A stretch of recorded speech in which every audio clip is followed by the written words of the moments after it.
Because if you look around the world, and I'm going to say this once, look around the world, how come always Muslims are a problem around the world? How come? Well, Sanjay, that's something I've heard people say for over a decade. The fact is, actually, there are huge numbers of places where Muslims are thriving.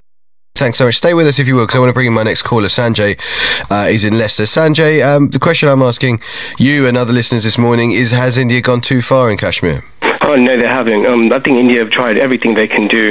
You had Khalid earlier just say, he just quickly says that there's one verse in the Quran that says killing one person like killing all humanity, which is good. It's a good verse, but at the same time it's got 109 verses of hating and killing non-believers, so there's a big contradiction. Well, I think the reading of the Quran would be disputed. Hang on, Sanjay. Okay. No, sure, but I think it is a fact. One of the defining qualities of Islam is it's a literal text. The hadith are said to be the word of God, but how you interpret the word of God is, I guess, a separate question. So whether or not it's got 109 verses of hate is something that I think some people would dispute. But go on, carry on. Okay, yeah.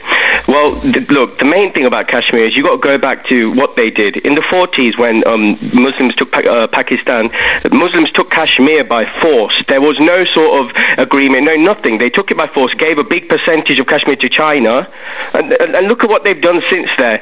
And they talk about things like they want a referendum. You can never give Kashmir's referendum because, first of all, majority are Muslims, so you know what the results are going to be. And secondly, 70% of water supply comes to India comes from Kashmir. We could never give away Kashmir. They must be crazy.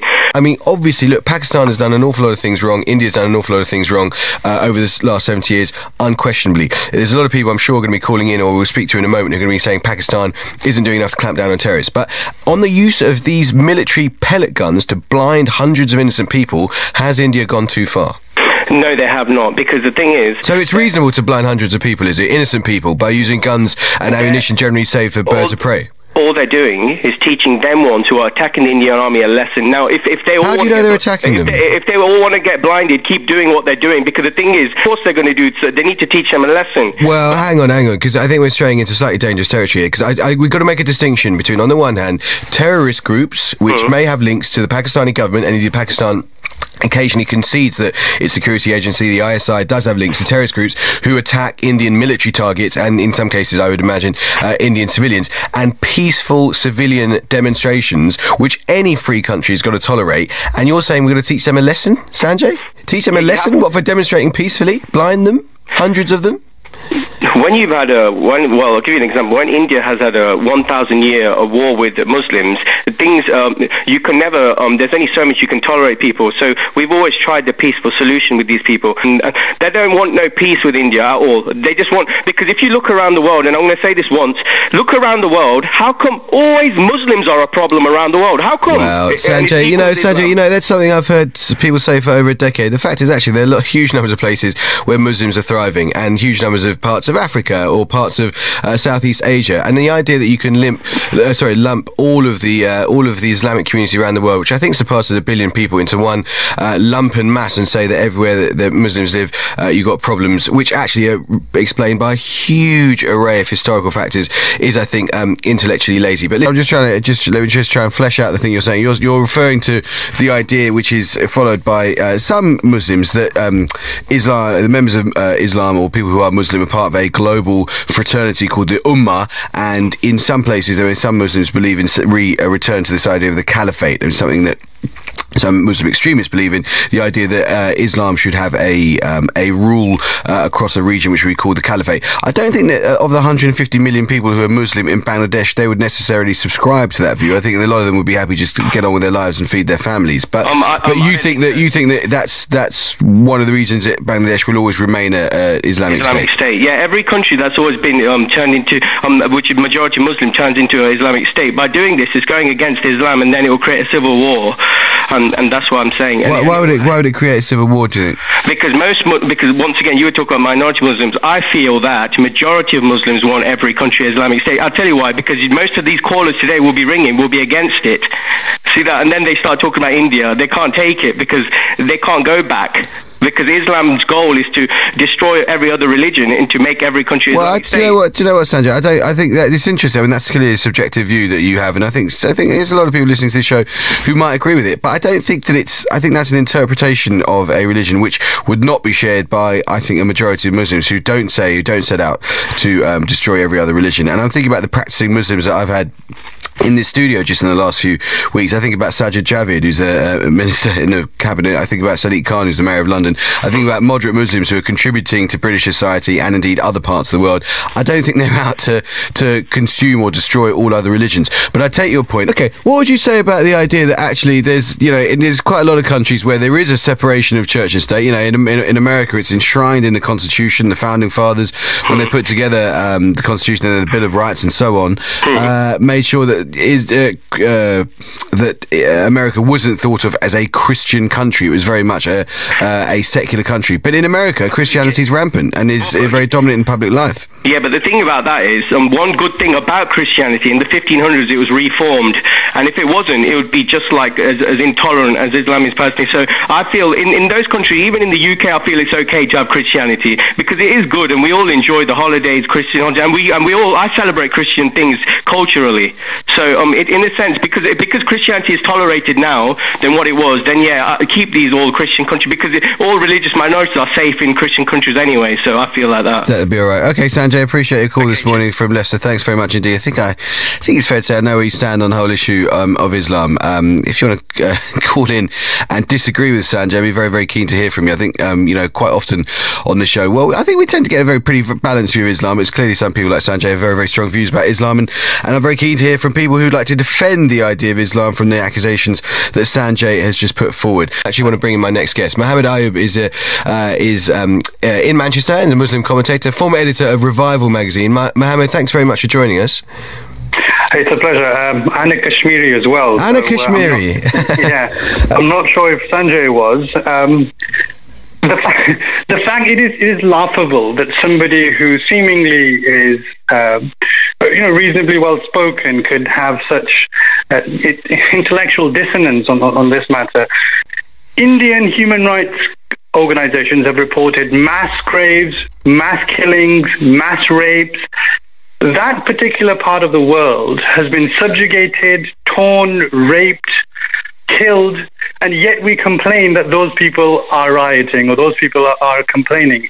And your previous caller's one point that we should teach them a lesson, that permeates the entire Indian, I was going to say Hindu, but actually possibly not. There are other people within the Indian system that believe that we should teach others a lesson, that somehow this particular challenge with the Muslims in Kashmir is where we have to teach them a lesson, and the fact that it is a problem of the Muslims, or because they are Muslims, they are causing it. It's worth saying, of course, that in very recent history, India had a Muslim president. There are over 150 million Muslims who live in India and who are of Indian nationality. Of course, there are many Hindus who live in Pakistan as well. So I think there is a danger. I think it's clearly intellectually lazy, as we often talk about on this show, to lump all of India together and to confuse the actions of the Indian state with Absolutely. That was going to be my point, precisely my point, that we confuse the situation, that some people on the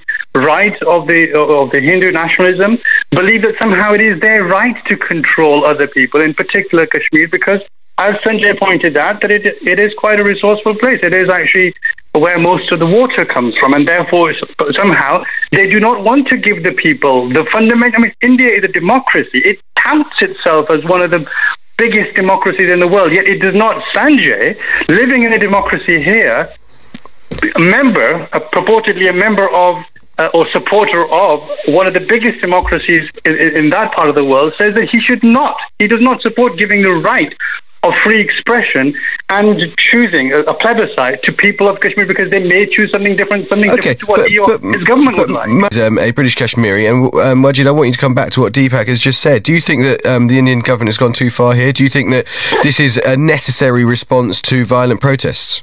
Yes, I mean, Deepak, I'm sorry, but he's not very well informed there, a few comments he's made. Listening to Deepak, and I've been listening to your other caller as well, Sanjay, earlier on as well. if I go back to Sanjay's forgot that how much majority of Muslims live in India. So when he mentioned that they need to be total Hassan and it's a Muslim. Yeah, well, I mentioned that over 150 million do, yeah. Absolutely. Let's take more of your calls. Ifti's in Newcastle. Ifti, good morning.